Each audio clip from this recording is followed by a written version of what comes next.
Good evening, ladies and gentlemen. Welcome to our Tuesday evening meeting of the Golden Speakers Toastmaster Club. My name is Rick Starr, and at this point, it's my pleasure to introduce the president of the Golden Speakers Club, the one and only Jean Symington Craig.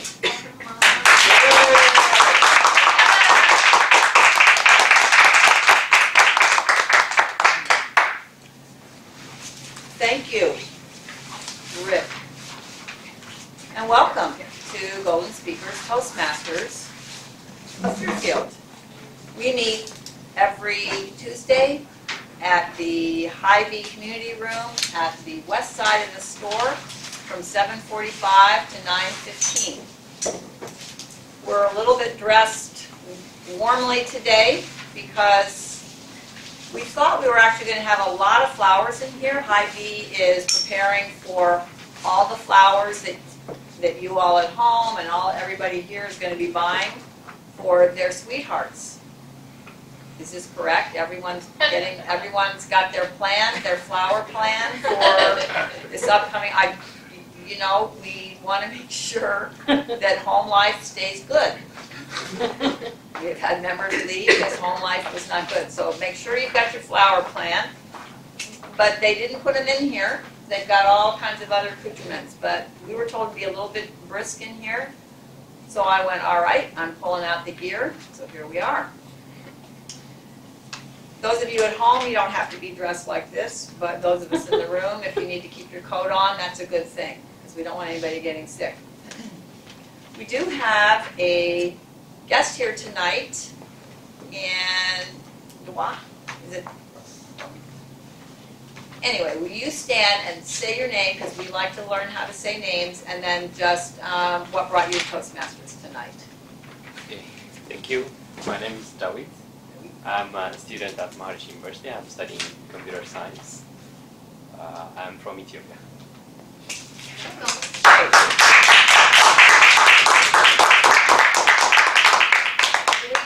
You've been here before, one time with your class. Yeah, I've been here once. Okay. Yeah. And what brought you back? What brought me back was the program is nice. It's nice. Okay. So I like the program and I want to be part of it. Okay, good, very good. Good program. And, all right, so thank you. We hope you enjoy the meeting again tonight. And then we have, of course, one of our esteemed former members who's got the word on the attire, Mr. Jeff Shipley. Why don't you stand and just tell us why you're here tonight? Thanks, Jean. I'm here to support my friend Will Burns because I heard he's going to give a great speech. All right.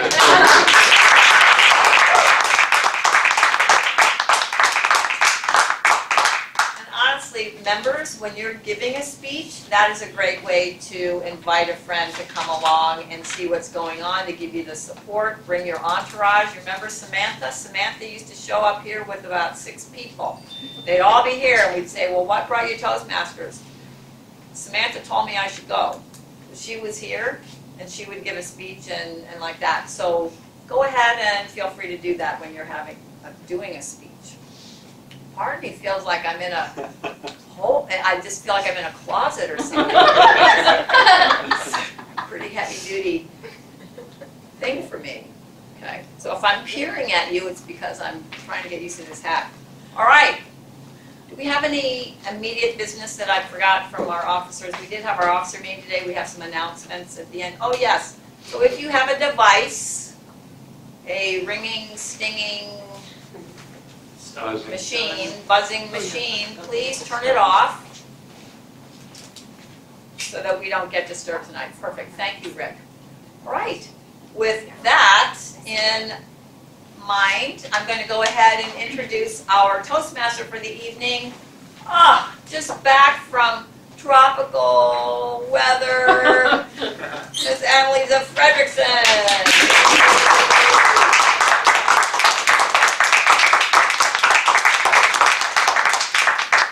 Good evening, everyone, fellow Toastmasters, guests, and viewers at home. I'm going to be I guess, getting the role players to introduce themselves. So we will just start with that. The first person we have is the timer, who is Tabitha Sedgwick. Can you please let us know what you are going to be doing tonight? Hi, I'm Tabitha. I'll be the timer. I'll be reporting on our times tonight.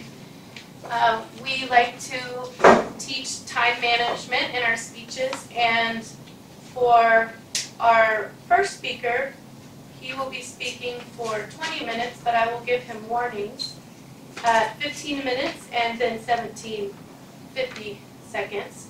And then our next speaker will have a 5 to 7 minute speech, and I'll give him the same warnings. Same thing with our evaluators, and at the end of the night, I will report on our times. Thank you.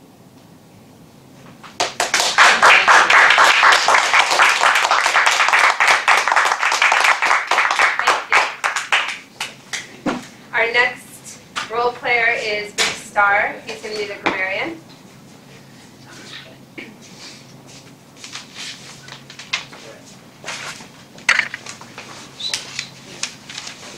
Thank you. The role of the grammarian is to note any wonderful uses of the language, to note any uses of the language that require some improvement, and to count how many times the word of the day is used.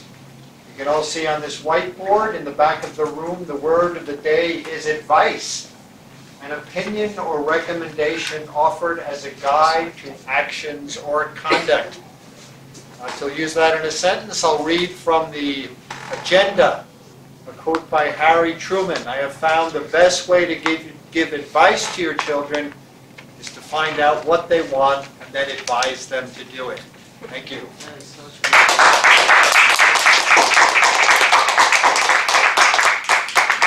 Thank you. Our next role player is Donna Lindley. She's the awe counter.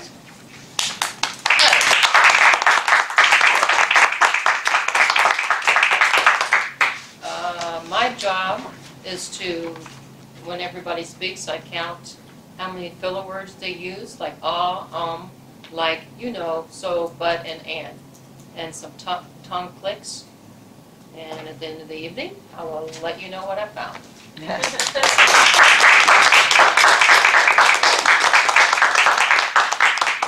Thank you. Our general evaluator for the evening is Ryan Miller. And our greeter, joke master, is Louis Denbaum. And I have some advice for him.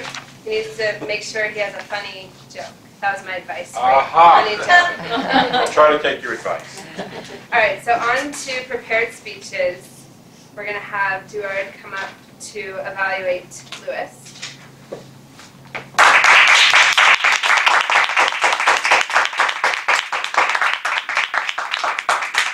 Thank you, Madam Toastmaster.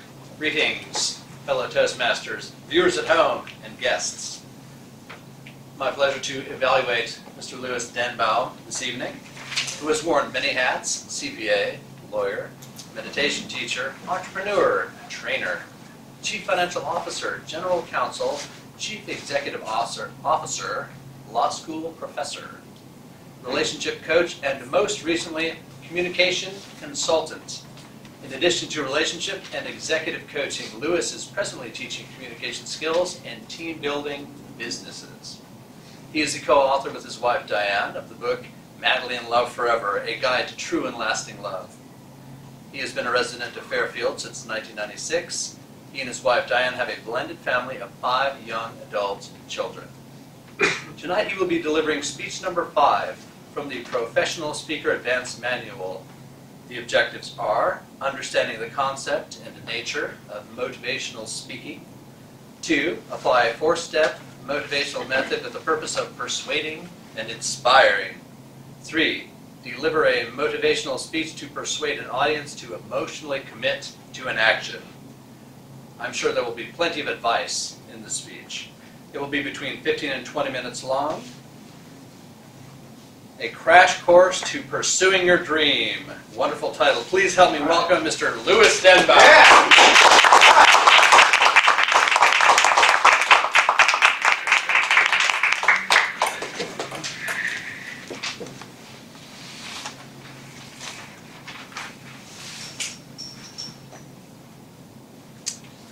fellow Golden speakers, all of our wonderful guests, and viewers at home.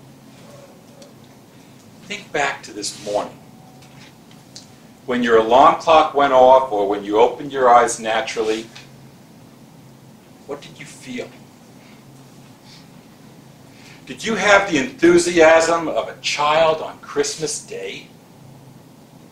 How about the enthusiasm of a high school student on the last day of school before summer break? Or did you hear the alarm go off, push snooze, pull the blankets up over your head and say, "Good God, morning"? I'm here to help you if you're in that second category of not wanting to get out of bed, to help you go from that feeling of "Good God, morning" to "Good morning, God." Before we begin, though, I have an announcement for you. This speech tonight is my last speech as a Golden Speakers Toastmaster, at least for the time being. I am relocating for at least 1 year to Scottsdale, Arizona, where the temperature, by the way, today was 81 degrees, to pursue my career as a professional speaker. Now, those of you who know me, you might say Lewis is always confident and calm in front of a group, has control of the audience and all of that. But folks, that wasn't always the case.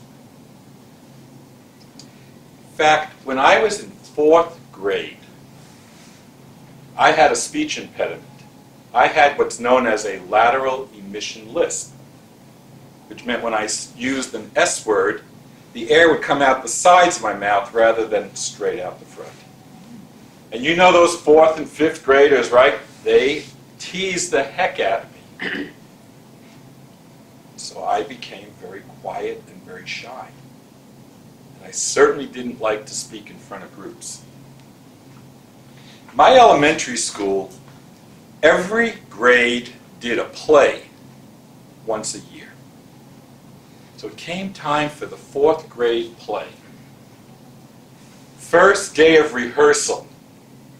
And I'm, 9 years old, and I'm pushing and shoving one of my friends, my friend Richard. And he's pushing me back. We're having fun.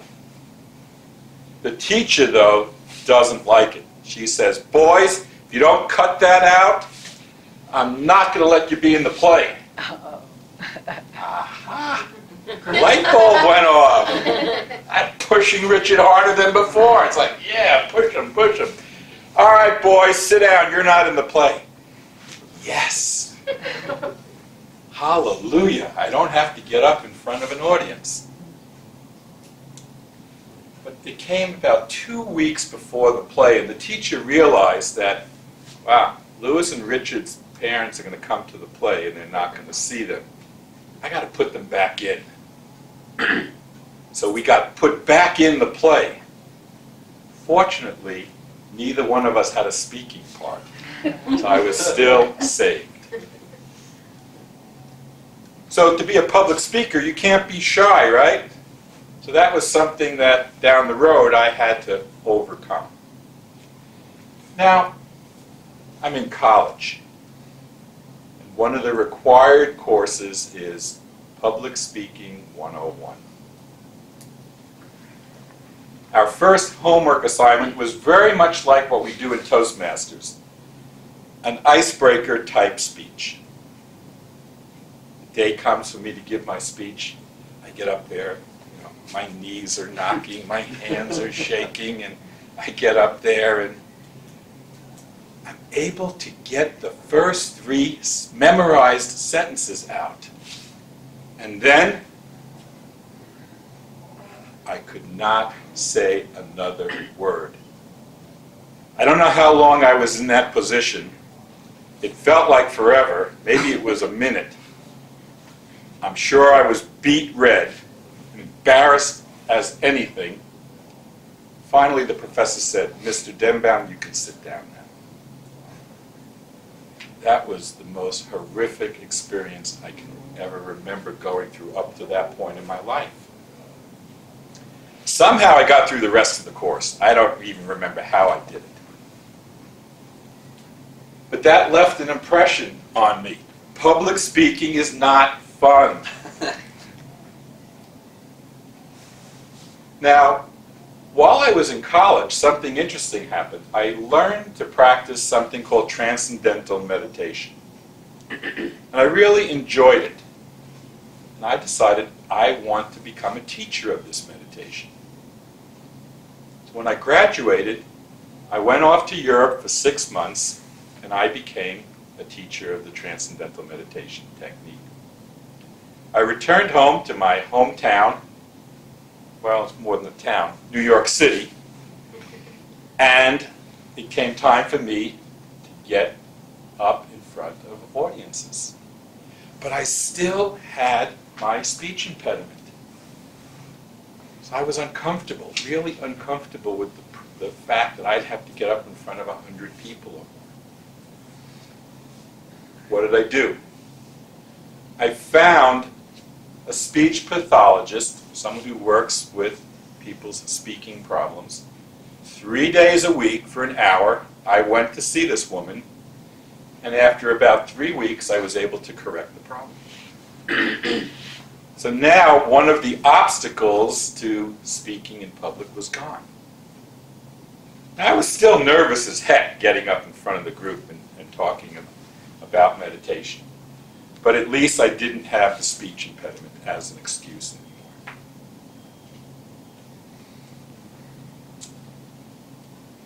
What are the things that are keeping you from pursuing your dreams? Think about that. What are the excuses, the reasons that you have for not doing what would make you bound out of bed every morning with the enthusiasm of that child on Christmas Day? I joined Toastmasters, like most of you in this room. What a great experience to help people learn to speak in public. However, speaking in front of Toastmasters and giving a professional speech, there are some differences. We have maybe 20 people here in the room today.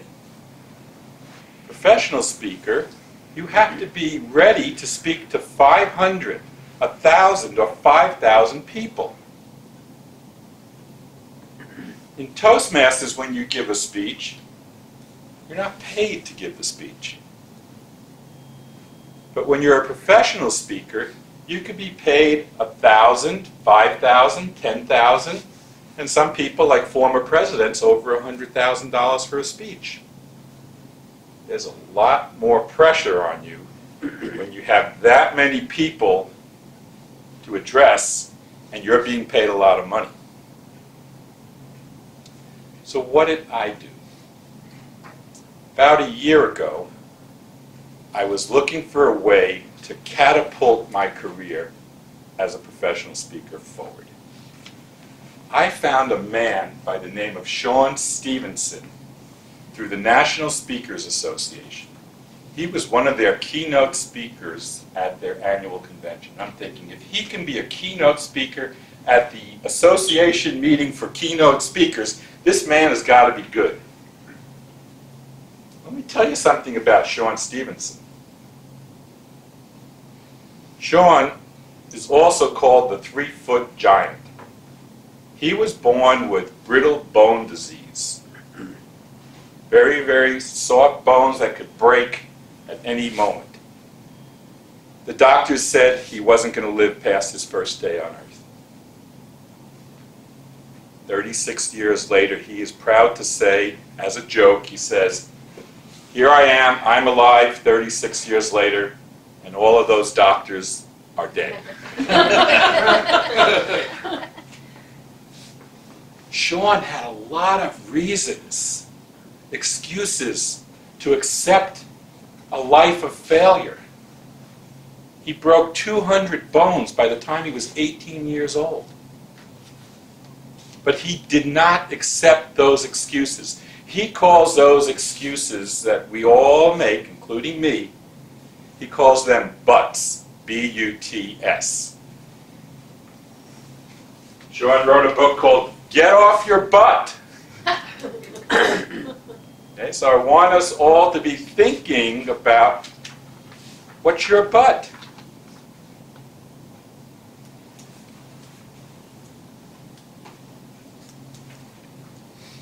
15 days ago, I was in Scottsdale, Arizona, in the middle of a 10-day trip to be with Sean and 6 other professional speaker wannabes like me.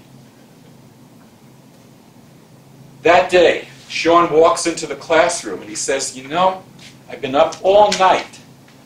One of our classmates, Jonathan, couldn't make it to Scottsdale because he has a heart disease. And he's going in for an operation sometime soon, and he might not make it. Sean says, why don't we get in a van and go visit Jonathan?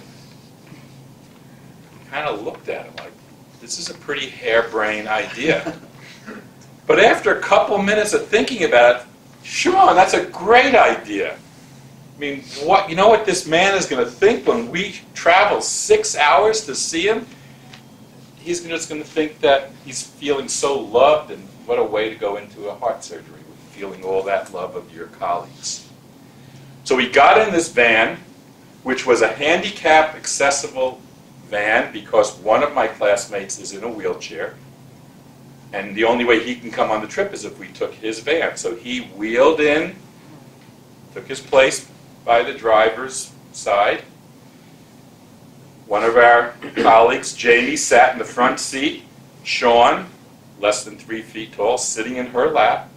And the rest of us, 3 of us, on the back seat. We drove the 6 hours to Long Beach. We got there about 6 o'clock. We took Jonathan out for dinner. He was so amazed and happy to see us. What a heartwarming experience that was for all of us. Around 8 o'clock, we think, well, we better get back on the road. We've got 6 more hours to drive back to Scottsdale. Halfway home, we're on Highway 10 miles east of Indio, California. We're practically the only car on the road. Everything else is semis, 18-wheelers. And we get to a place where there's an incline in the road. And of course, the semis are starting to slow down to make it up that incline. Steve, our driver, wants to pass all of these semis. He pulls into the passing lane and starts picking up speed. He got to about 75 miles an hour. And then I'm looking out the front window. Steve, watch out! A semi pulled right in front of him from the right lane. He had no time to stop. Hit the brakes, but we still smashed into the back of that semi. Fortunately, the semi kept going. In fact, it didn't even stop. The first thing that came through to my mind when I see us going to hit the back of that truck is Sean is going to die in this accident. Because as an under 3-foot man with brittle bones, if he hits that dashboard, he's just going to be completely annihilated. I was thrown from my seat and I hit the back of the passenger seat. Open my eyes and I look around and my 2 colleagues are on the floor of the van. They look okay. They look a little stunned, like I'm feeling. And then I think, wait a minute, what's going on in the front? And I realized I did not hear any screams. I did not hear any breaking glass. You guys okay up there? And I heard 3 yeses. However, coming up through the window is smoke. Our radiator is punctured. We're starting to smell burning. Steve makes it off the road. We call the police. within a few minutes, an ambulance, the police, and a tow truck are on the site. The police tell us they've seen accidents like this in the past, and we're very fortunate to be alive. 1 o'clock in the morning, we're at a hotel room. We're all sitting around, and Sean says, okay, everybody, tell everybody else how you're feeling. We went around the room, and it was pretty much unanimous. Everybody was feeling banged up, bruised. The driver had a cut over his eye. But we also unanimously were feeling lucky and grateful to be alive. The next day, on 3 hours sleep, we were sitting around waiting for transportation back to Scottsdale. I knew in that moment that if God had given me a second chance, I'd better take advantage of this. Because who knows if I'll get a third chance. So I decided right then and there, I'm moving to Scottsdale. I need to be around Sean Stevenson to help him, to let him help mentor me to get where I want to be. Now, do I have fear around that? Yeah, you bet. Do I have some butts that I could pull out of my pocket? But my wife is here in Fairfield. But my house is here in Fairfield. But all my business contacts are mostly here in Fairfield. But. Time to get off my butt and go pursue my dream. I kind of say I had a crash course in motivation to getting to pursue my dream.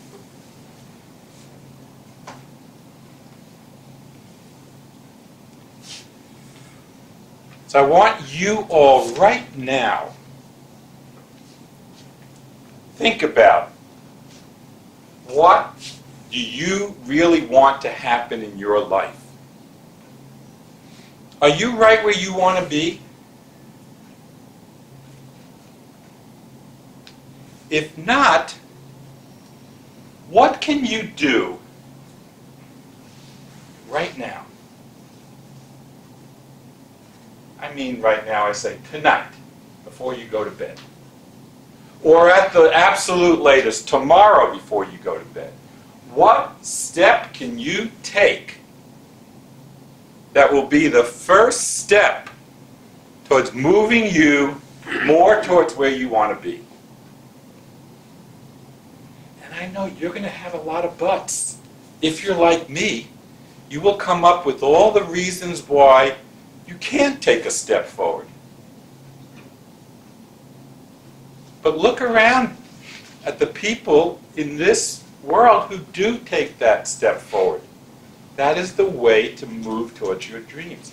Maybe there's an email that you can write. One email to somebody who can help you get where you want to go. Maybe it's a phone call. Is there somebody you've been meaning to call? Somebody you want to mentor you? Somebody you want to collaborate with? Somebody you want to go into business with? Make that call. Or maybe it's a matter of sitting down with your journal or a legal pad and a pen and mapping out the things that you want and how you can get there. Asking you to take one baby step forward towards what you want in your life. And I'm asking you to put your hands over your ears when those butts start talking to you. You have to ignore them. Will it be hard? Yes.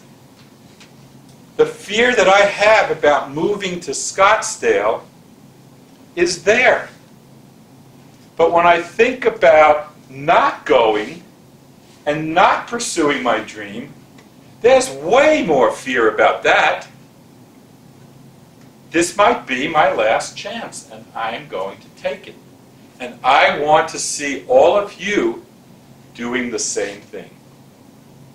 Thank you very much.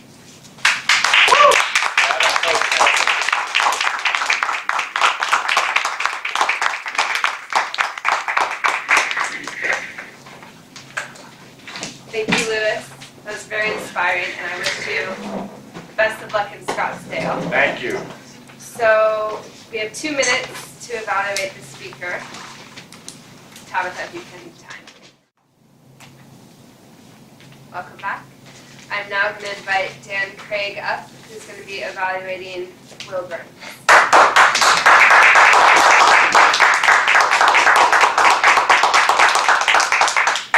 Madam Toastmaster, fellow Toastmasters, honored guests, I'm going to read Will's intro first.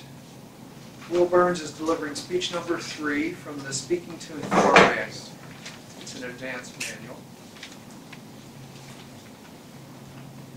It's project number 3, as I said. It's the demonstration talk.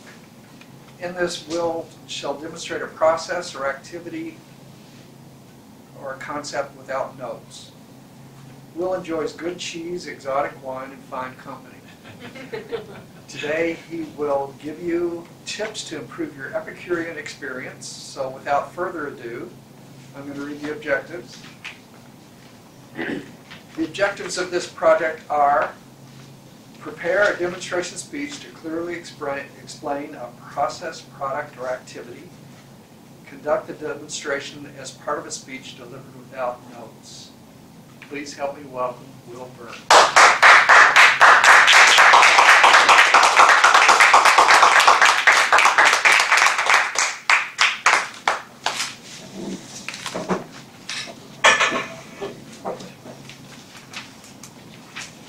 It was a frosty, frigid Friday evening. My fiancée and I had just finished making a delicious home-cooked meal, as was our post-work week custom on Fridays. We had Greek rack of lamb, saffron whipped potatoes, and a Kalamata olive whipped feta dip to go with our artisanal pita chips. Our 2 fur babies, a dog and cat, were sitting in their respective locations, resting spots. The first few bites were delicious, and now it was time to have the perfect complement to this dinner. A red wine, Italian I think, was sitting on the far side of the table. As my fiancée looked over lovingly at me, a wave of panic coursed through me. She clearly expected me to uncork the bottle, serve it with trembling hands, raise a glass and toast. That would be the easy part. Clink glasses without breaking the glass or spilling the wine. Toastmasters, public speaking is dangerous, but this was serious.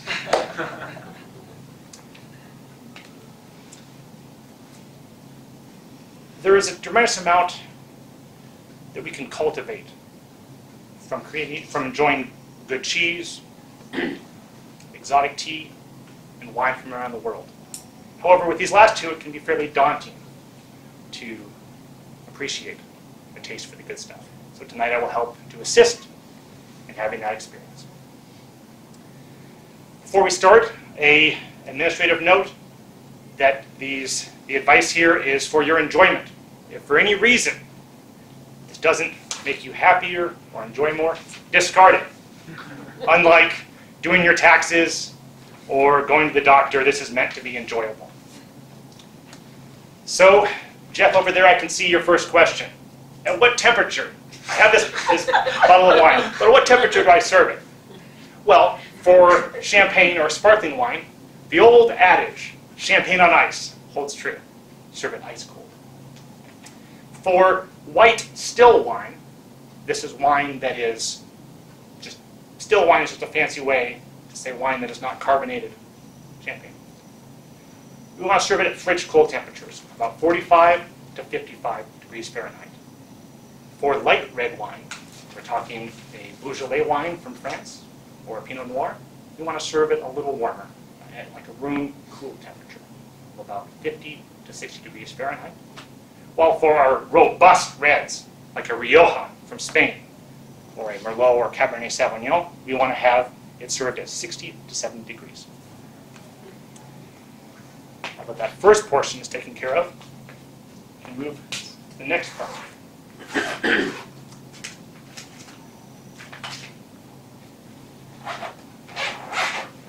Actually opening the darn thing. This is a waiter's friend. Start by inserting the corkscrew a little bit off center. And then this is the part I still work on, even though I've done this numerous times. You want to twist the corkscrew, not the bottle. A nice even twist. And this actually is going in quite well. Maybe the pressure of being on stage is helping me here. Go down to about the first knuckle. Okay. Go down to the, you want to go down here to first knuckle here. Bring it up. Then, just a little more. Bring it to the second knuckle here on this waiter's friend. Bring it up. Wow. Pretty good. I waited too long there, but I'll clean this up.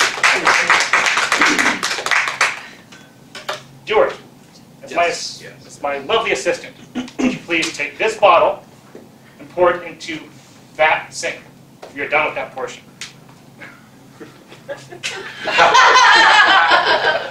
Now, with service, we want to know how much to serve. In the typical pour, it's about 5 to 6 ounces. However, I recommend if you're hosting a dinner party that you serve it at about 3 to 4 ounces, about half that, for 2 reasons. One, because your guests may not be as wine-loving as you are, and they could possibly even like wine, but not like this particular wine. And 2, if you have a large engagement or event, you want to spread out the wine, because serving full pours will go very quickly, faster than you think. On here I've illustrated. You can see the difference in terms of glasses. The gold is the 6-ounce pour. The red or pink is 3-ounce pour.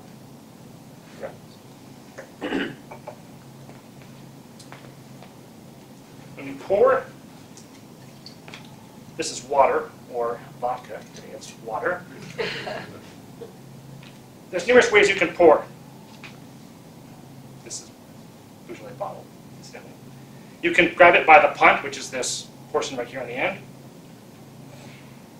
Pour. Like so. Or you can grab it here. Whatever's comfortable.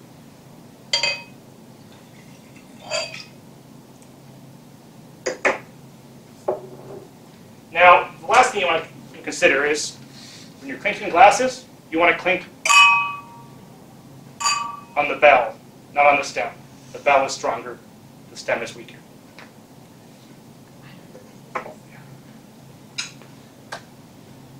Armed with these. Okay, the toast is up to you. You can deliver your own toast. Toastmasters, guests, viewers at home. Armed with these tools, I was able to uncork the bottle, serve it, raise my glass and toast, and get it, and enjoy a wonderful compliment to the meal. Now go out and enjoy a taste of the good stuff. Thank you.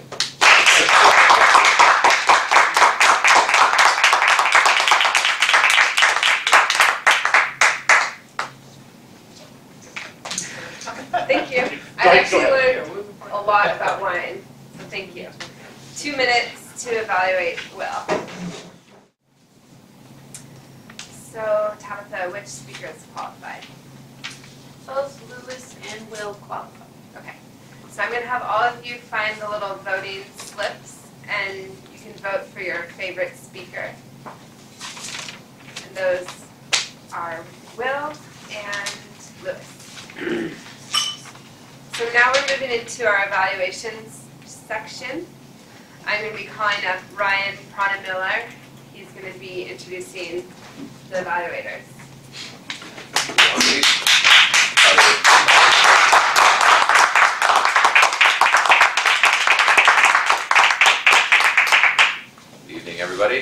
tonight, as always, every meeting, we have an evaluation portion of the meeting, which is where the speakers are critiqued on various objectives, whether they met the objectives of the speeches of their project.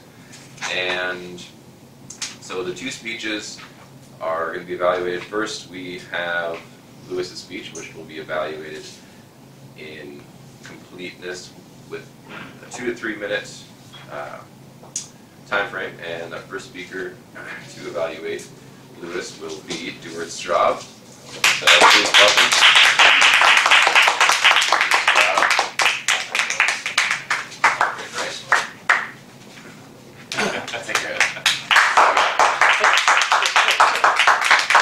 Unexpected.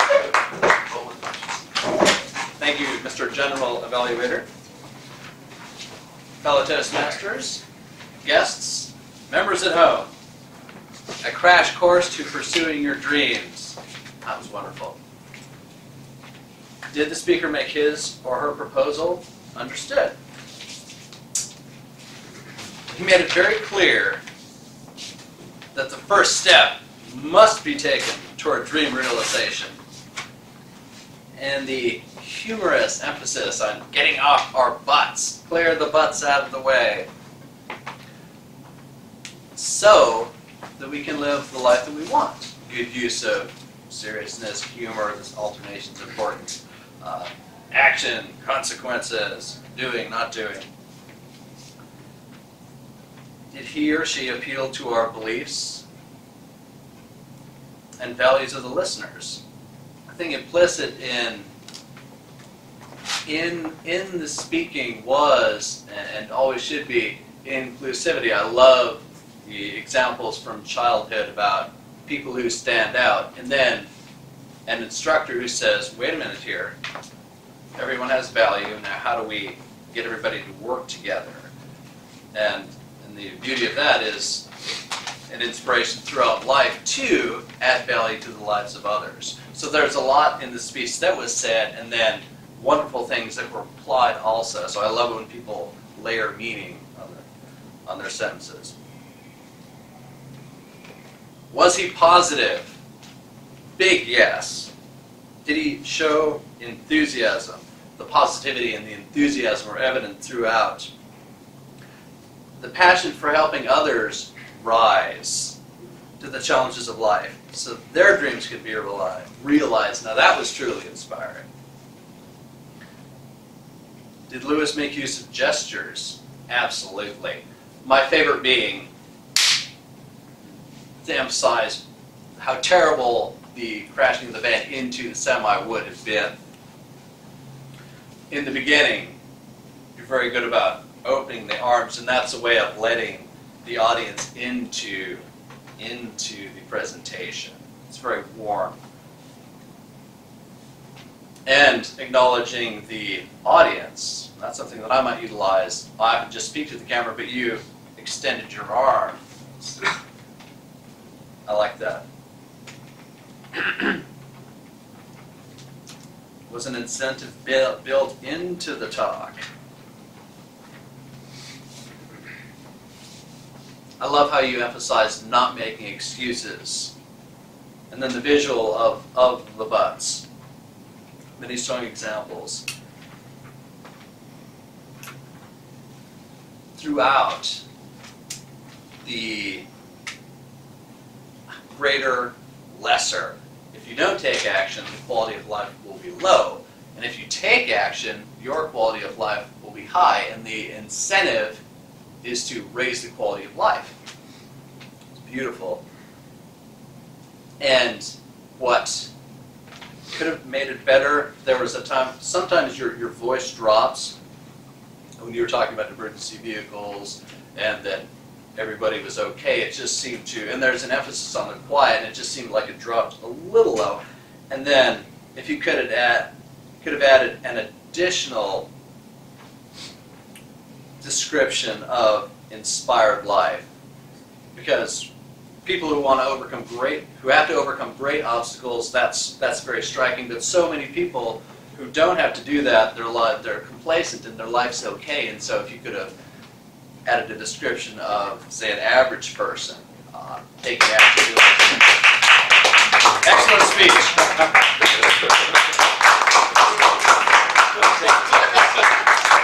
Needed 5 minutes. Yes, it's always hard to stick with the timelines, right? Same problem. So next on the list of evaluations, we have Dan Craig, who will be evaluating, giving his comments on the speech given by Will on the wine.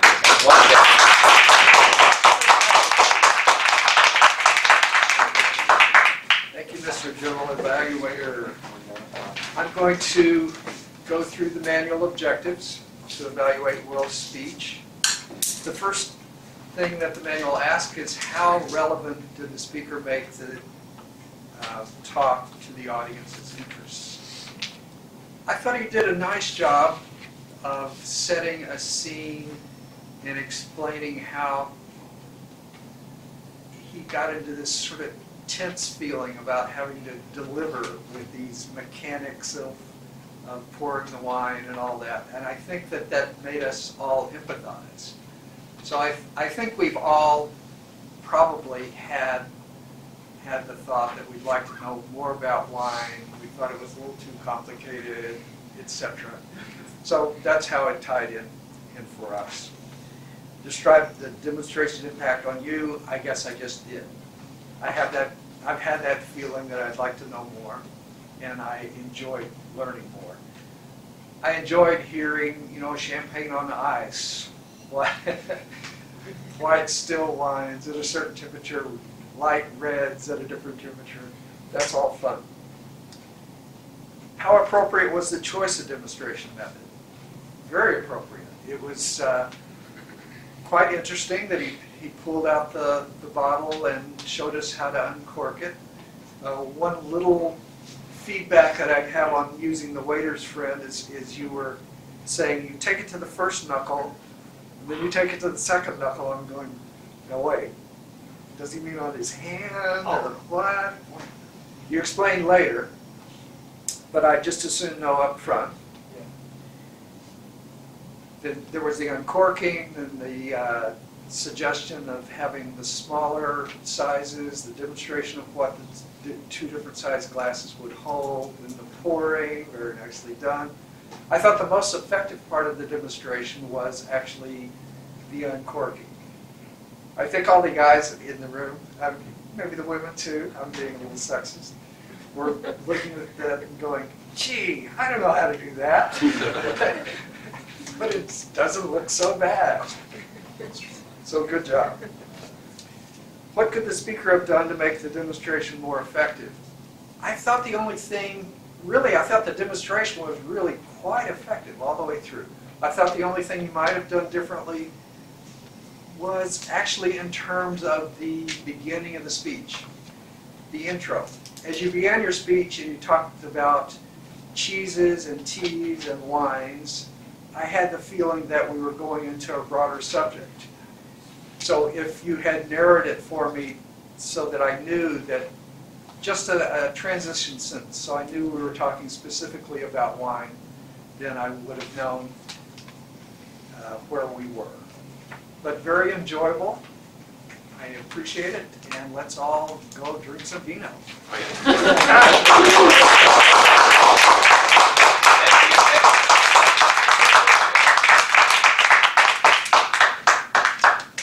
Thanks, Dan, for that excellent review of Will's speech and some tips for Will as well. And for us too, for all of us who may or may not be wine drinkers. The next portion of our meeting is the table topics section. So we all get a chance to practice our impromptu speaking if you're interested. No pressure, but being a guest, you have the option to do a table topics. But the table topics evaluator will go more into that right now, and that will be Andal Krishna. So please welcome Andal.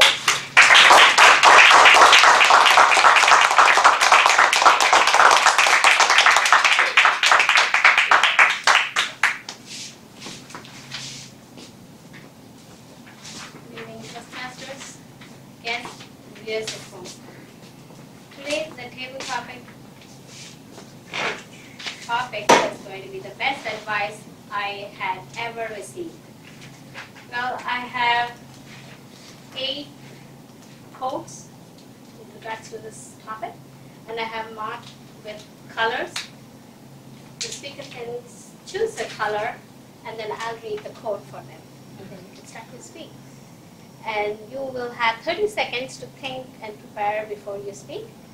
And you can dare to be creative, unique, and unconventional. Well,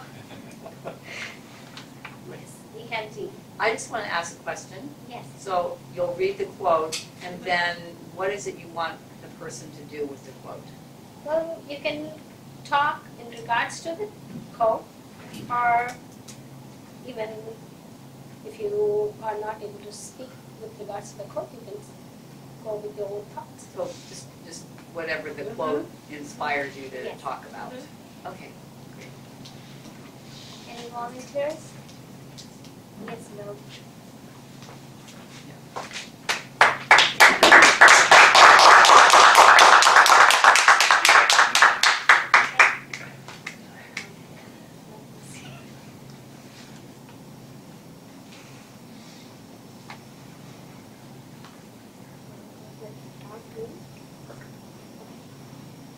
My best entrepreneurial advice is to start.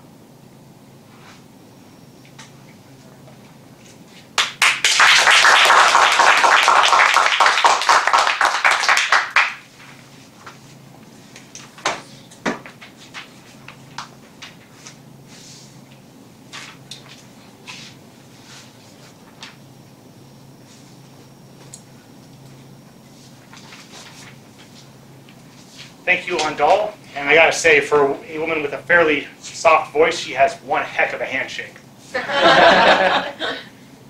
So the quote was, "The best advice I have for entrepreneurs is to start." Or I'm paraphrasing a little bit there to make sure. I think that holds very true. We heard a beautiful speech earlier tonight about the importance of starting.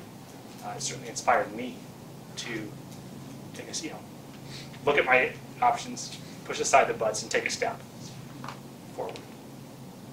And this actually reminds me of an experience I had. I actually was involved with a partner in a real estate company here in town. We had several houses and fixed them up and rented them out.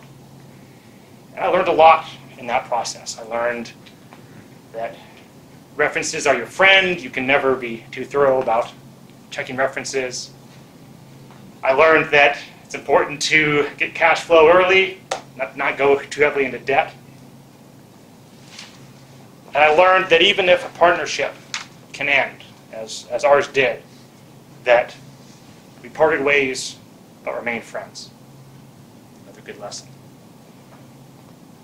I would have learned none of this if I hadn't started. And actually, I was the second guy that was approached to do this. The first guy, he had too many buts. He didn't want to take that leap. So for me, I learned a lot. I made some money. I lost some money. But all in all, it was a wonderful experience, and I learned a lot. Thank you, Ondal, for the question.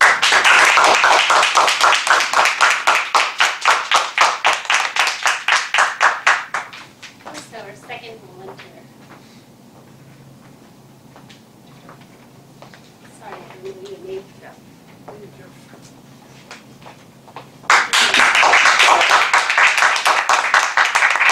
Which one did Will do? Which one did he choose? He chose dark. Oh, he chose dark green. I'll choose light green then. Many receive advice, only the wise profit from it. Many receive advice, only the wise profit from it. Well, I would like to remind the table topic speakers, it's for 2 minutes. This speech.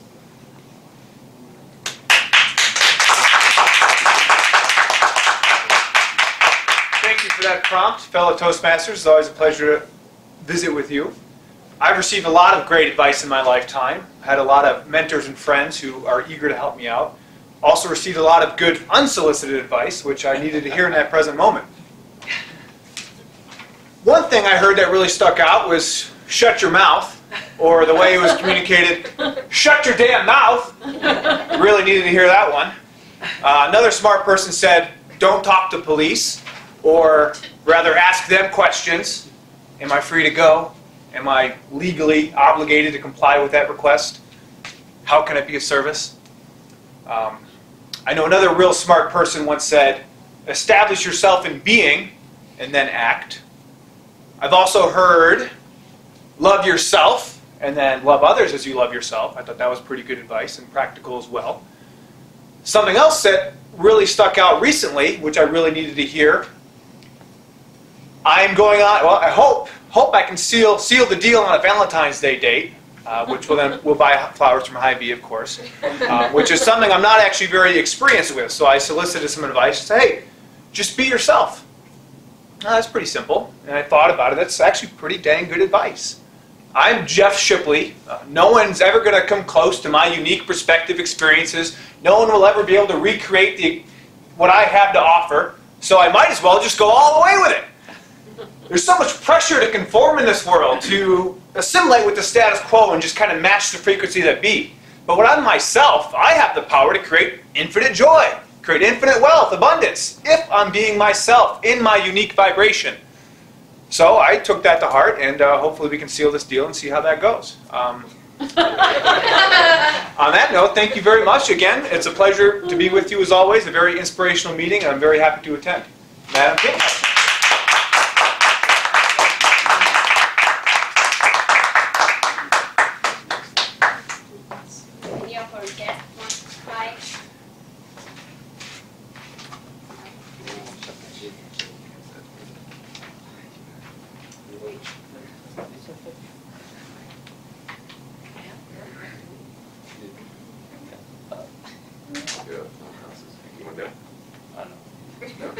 Sure. Don't everybody say they want to do this? I'm already volunteered, but you can go next. I'll hold the phone for you. My favorite color is blue. Apparently. Let's go with People blue. don't always need advice. Sometimes all they really need is a hand to hold, a ear to listen, a heart to understand them. All right. Thank you.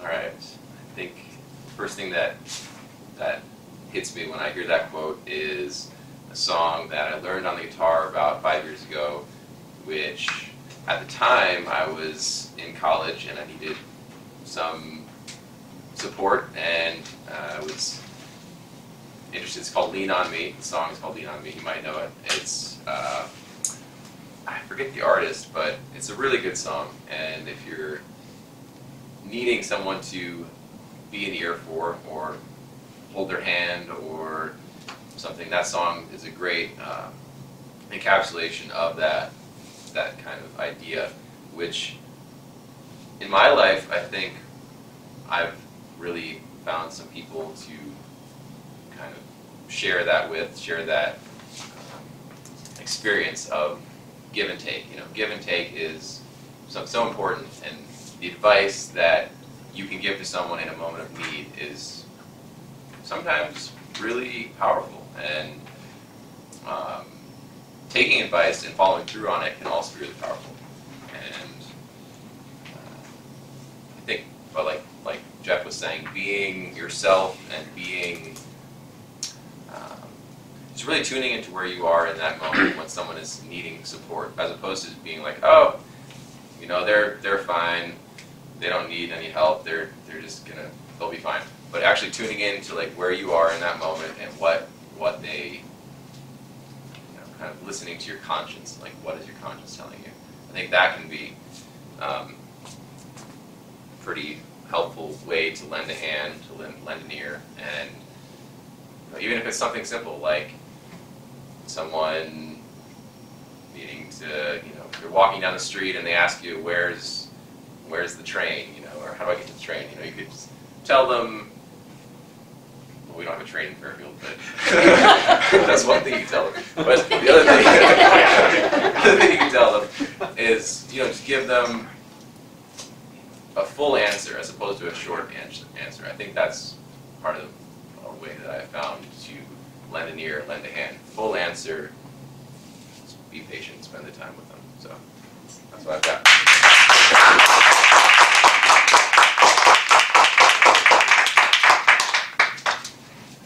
We are running out of time, so we'll end the table topics here. We will hear from Tabitha, who qualifies for the table topic. Oh, okay. Will Jeff and Brian, all of them qualify? Okay. So you can vote for the best table topic speaker. Now we'll have art for the table topic evaluation.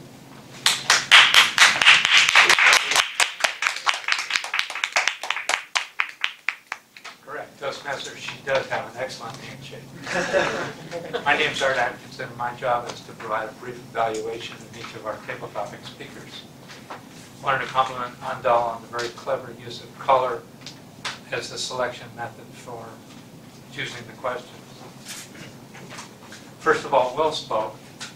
The protocol for handling table topics includes the permission to think for 30 seconds, and he's the only one of the three who took a significant amount of his 30 seconds to actually prepare his thoughts.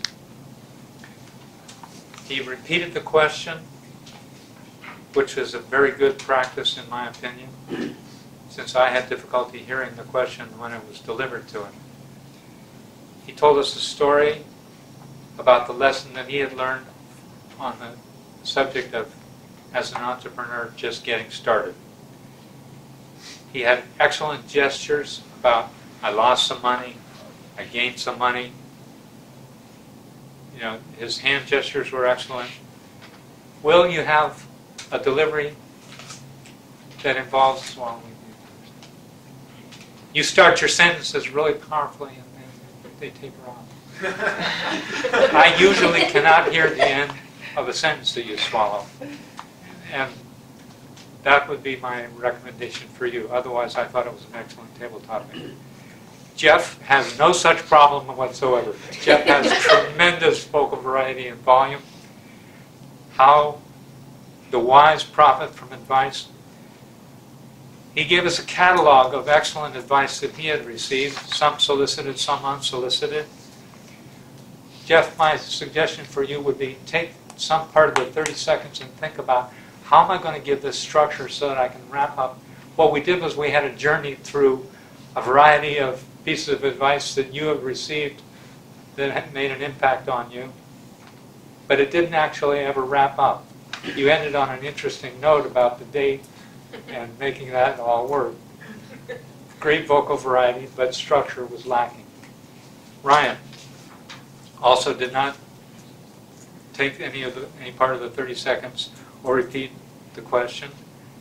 You gave us a story about what you figured out from your experience is the most powerful and valuable advice you could give to people, and that would be to tune into the moment, to actually attempt to give advice that's a contribution to people.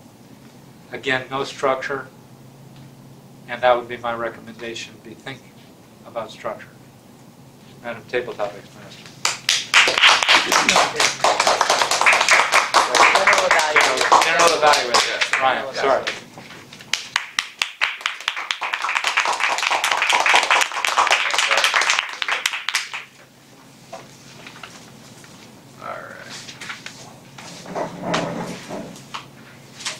Thank you, Art, for the astute advice that you gave each of the table topics speakers tonight. All right.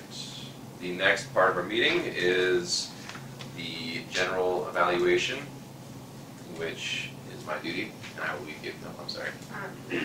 Which one's Follow the- qualified? Oh yeah, Follow sweet. the Yeah. Did everybody qualify for the table topics? I mean, for the evaluations? Yes. Oh, I'm sorry. Dewar, thank you. Dewar did not qualify. So. Dan and Art. Dan and Art qualified. Okay. So let's see. I guess if we could just a vote on the best evaluator right now. Everyone has one more slip of paper. And so either Dan or Art, those are the options. Very good. So we will hear from our votes later, which is the winner on the evaluation. And now let's hear a report from, the meeting is kind of coming to an end. Not quite yet, but it's approaching that stage. So let's get a report from all of the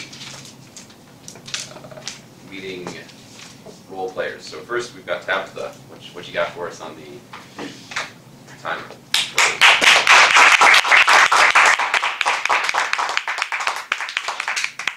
We had Lewis's speech that went for 20 minutes and 13 seconds.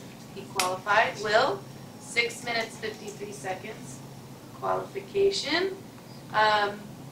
Will on table topics, 1 minute 37. Jeff, 1 minute 53. And Ryan, 2 minutes, 25 seconds, all within qualifications. Deward, with his evaluation, went 4 minutes and 10 seconds. That's a minute. Actually, that's,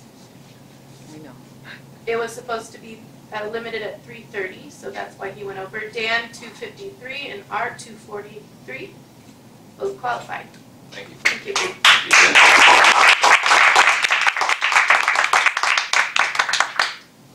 And next we hear from our grammarian, Rick Starr. Please give us a report of the words and views of the day.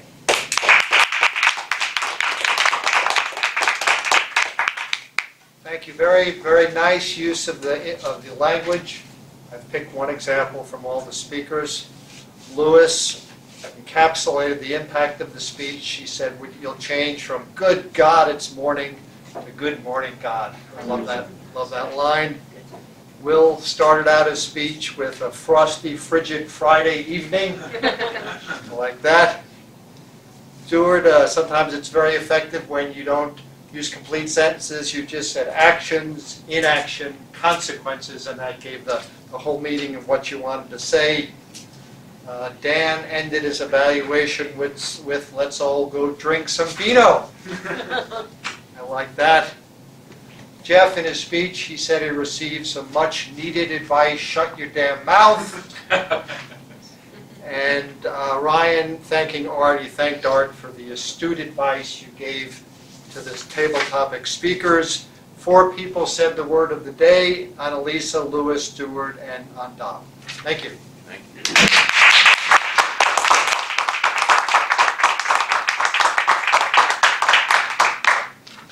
And one more report from the awe counter. Donna, could you please tell us where we fumbled tonight?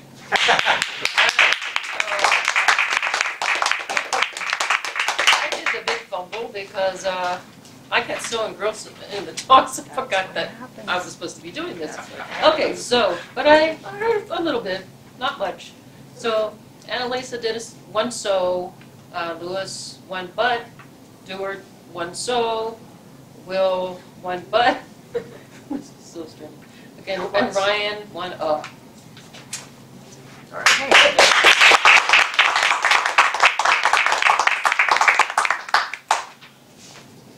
Okay, let's get a little bit of humor from Lewis. So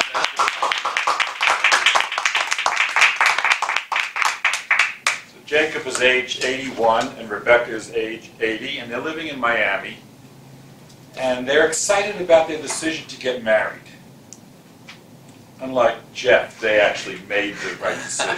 They got the yes. They go for a stroll, and they're discussing their wedding plans as they pass a drugstore. They go in, and Jacob addresses the man behind the counter. "Are you the owner?" "Yes, I am." "We're about to get married. Do you sell heart medication?"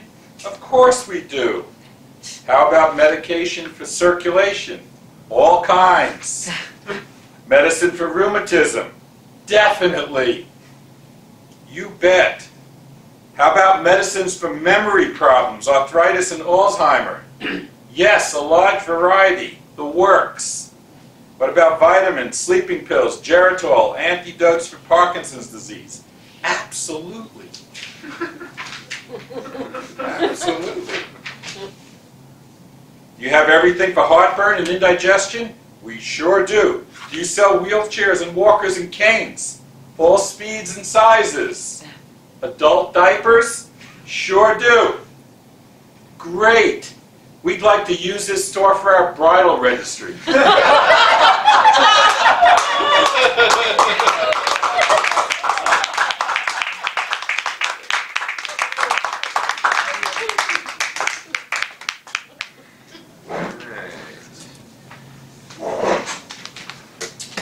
Okay, so at this point in the meeting, I will share my comments on all of the evaluations which were given by Dewar, Dan, and Art on the two speeches and then the table topics. So the first speech here, first speak. I can't speak. They're all great. Okay, Dewar, your speech was calm and you always have a lot of good vocabulary. I like how you also use the silence. You don't rush through the speech like, I gotta get this done. You know, you seem really just good use of silence. So one observation I had.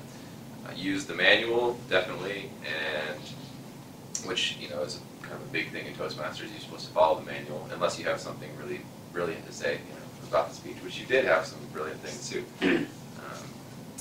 You used gestures and, like you were talking about, the accident being this real you used gestures to describe what the gestures were used in Lewis's speech, which was pretty good review.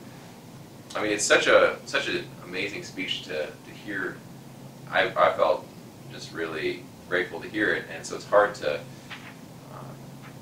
give a reaction of what you just heard for a 20-minute speech, but for 20 minutes, or maybe it was 15, but I think you did a good job kind of looking at each section of the speech. We talked about the stories that were told about from Lewis's life, recent stories.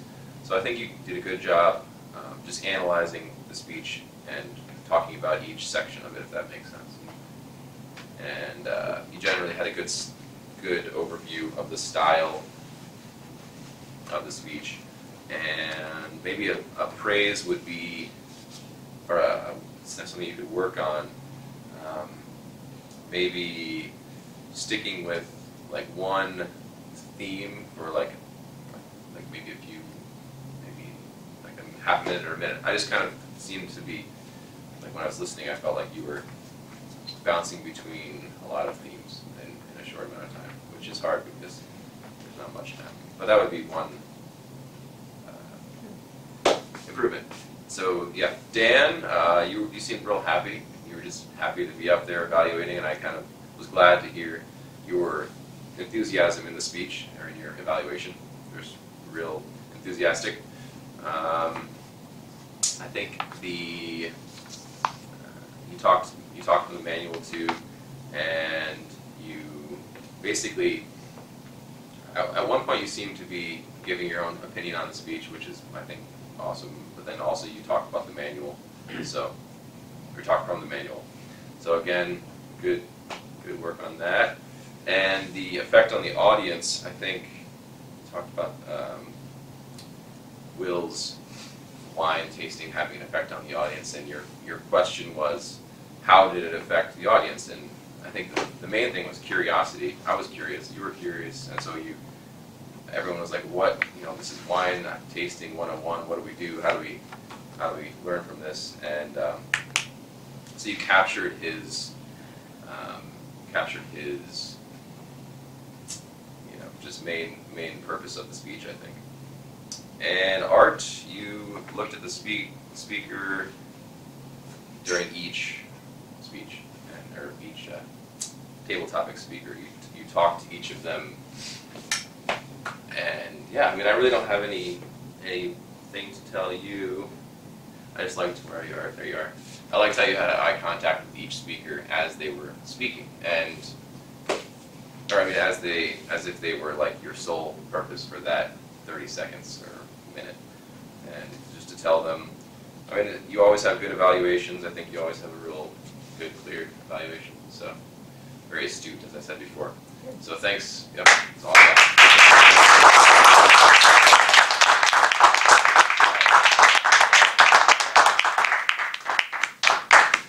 Thank you, Ryan.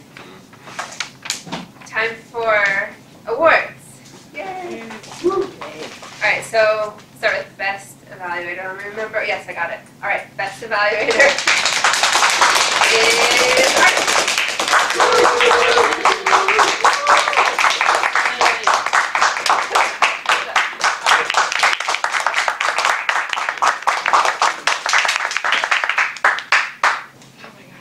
Oh yes, okay. Best tabletop business.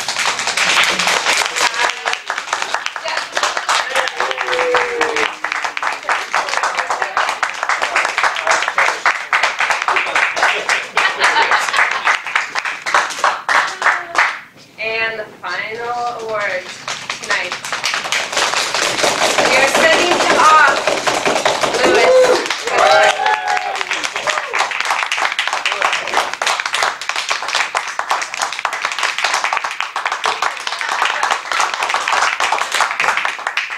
I'm now going to call up Madam Toastmaster. No, Madam President. Sorry. I'm the Toastmaster. Jean.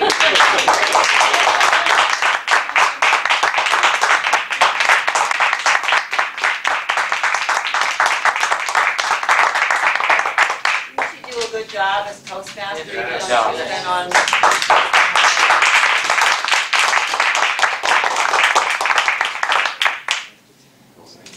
All right, we've had another successful meeting. I have a couple of announcements and then I'm gonna gush on you guys a little bit. The officers had their meeting tonight and this is an announcement for our contest. Those of you who are in the club, you know that the club, Toastmasters International, has two. It's a semi-annual contest. They have one in the fall, one in the spring. So our spring contest season is coming. In fact, we're in it right now. So the spring contests are the inspirational speech. That's a 5 to 7 minute speech. Includes something that's going to be inspirational. And you can look on Toastmasters.org and look at contest rules for that. But it's a 5 to 7 minute inspirational speech. Lewis, if he were to boil his all down and get it into 5 and 7 minutes, that could be an example of the flavor of an inspirational speech. The other contest is table topics. It's not really something you can prepare, except you can have your friends as you're walking around shoot you random questions and put you on the spot and see if you can get your brain working that way. We are going to have our club contest Tuesday night, March 29th. And the winner from that and both contests will go to the area contest, which Rick is our area director. So that covers 4 or 5 clubs. Is going to be April 19th, so that moves along. But Rick is planning on having it here, so that's actually helpful for our winners. And then from there, the winners of that go to the division, and then the winners from that go to the district. And that's usually the end spot, although the inspirational speech is something that you can actually go on and end up going to the World Championships. And Corey May, who was here last week, was actually the district winner last year, so he actually got to go on and go to the big international convention. So that's just an idea. So backing it back up here, that's the big vision. We usually have fun. We always have fun. Where's my promotional We always have fun with our club contest. It's not a high-pressured thing. If you want to use it to satisfy a speech requirement, we don't advertise that out to the audience, but let us know, and we can make sure you get credit for that in your manual. We are going to be looking for a contest chair, and again, we have all the materials. It's pretty much runs on its own, and you have experienced Toastmasters that are here to assist and help it move along. How many were here for the fall contest? remember that? Okay. So it's the same, it's just a different type of contest. We love to have visitors, we love to have guests and to watch this. So mark your calendar, and if you would like to be a participant, particularly in the inspirational speech contest, now would be a good time to start thinking about your ideas, putting them together, letting them incubate, and be thinking of that. Okay? All right. Rick? Yeah, a couple of things. We'll need other role players, judges and timers and such for that, so there's that opportunity. But I would strongly encourage all of you to participate in this. There's no doubt in my mind that you all have the capability of doing it. And in our last contest, we had two people who were fairly new in Toastmasters. One, Becky, was in it for under a year, and she went all the way on to district. So it's a way to sharpen your skills. It's a way to have fun. And as you go from level to level, you'll find out this really brings out the better speaker in you. So go for it. Yes, thank you, Rick. That's really good. You know, we're here to stretch and to test ourselves and push a bit beyond where we already are. And if you want to put the burner on a little higher on that, which does have benefits because you do cook faster when the burner is higher. Is that a good analogy? Anyway. And as Lewis said, if you think of the buts, I do this but, disregard all those buts and just do Yes. Just plan on, look at a speech project that you can do even and be thinking about, and it'll be fun. We have fun here in this club, and it's as much getting up and participating and having the practice as anything. Will? Yeah, I was just wondering what the experience was like for our guests tonight. Well, we're getting there. Okay. We Just wanted to make sure Are you that. trying to prompt me that are you getting ready to give me the red light? Yeah. Do you have a Vino waiting for you? Is that what's going on here? Okay. I'll share some Gene if it'll. The cheek of these younger members. All right. But yes, we do want to know about our guests here, and thank you for coming back. We've seen you before. You want to just stand and give a quick, 5-word experience thing of something that you liked about the meeting. I know. You're getting ready to run. The door is locked. You can't get out. Okay. Read. Very quick, something you got out of the meeting tonight. Okay. Today's meeting was very nice, as was it is on the previous meeting.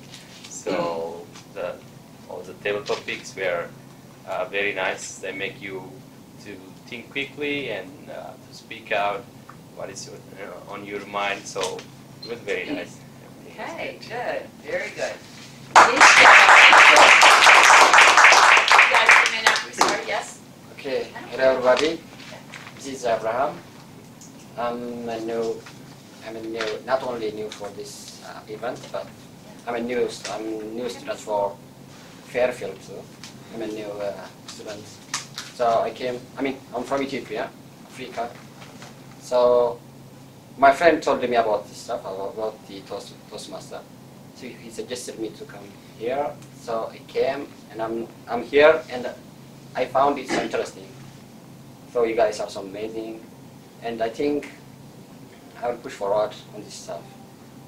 I've grasped something from you guys. So hopefully I'll also be a motivational speaker in the future. Good. So thank you.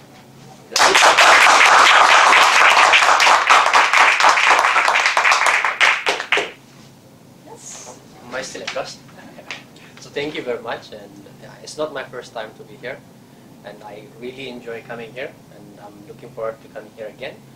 And about today's presentations and table topics, it was awesome as always, but specifically I would like to compliment Mr. Lewis's speech. It was very motivational, and you have inspired me to go to my dorm and then get started. It's the thing that I've been planning on. Thank you very much.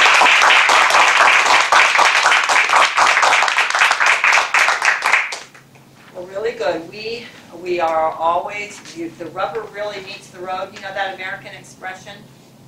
Rubber, like a car, when the car doesn't move until the rubber actually gets on the road and goes. So in Toastmasters, when the rubber really hits the road is when you become a member and you start doing the speeches and you start engaging. So we'd like to talk to you about that anytime here when you're ready to talk about that. Feel free to come again, as a guest. And I know we've got studies and things like that, but we can talk to you about that. Okay, great. Good. Always nice. Thank you for coming. Just want to say quickly, we had an excellent event last week. I was so pleased. You saw the email I sent out. I was trying not to get all googly on you, but that was how I felt. We had everyone stepping up, and I could almost go through. We had people stepping in and doing things as the need arose. Deward and Donna Deward and Andal. No, Andal was up at the front. Deward and Donna standing and being greeters and keeping people away from the food, which somebody had to stand here till after the event.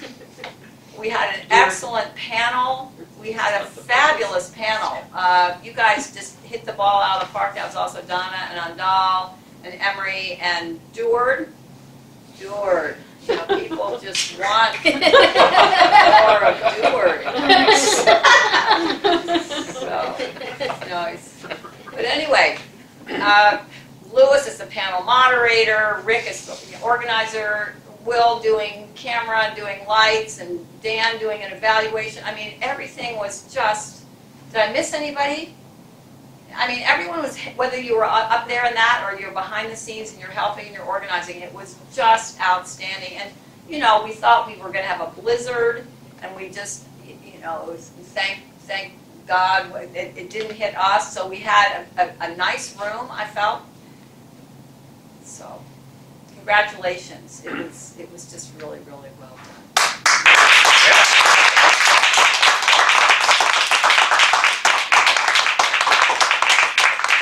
Several people have told me that they were very impressed and they are looking very seriously at membership here.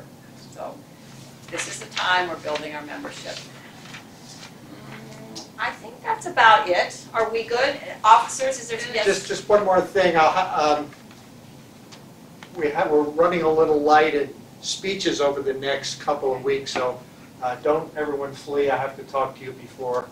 I know you have, as soon as I said that, you're looking towards the door, but try to stay here and let me talk to you about filling these speech slots. Thank you. Yes.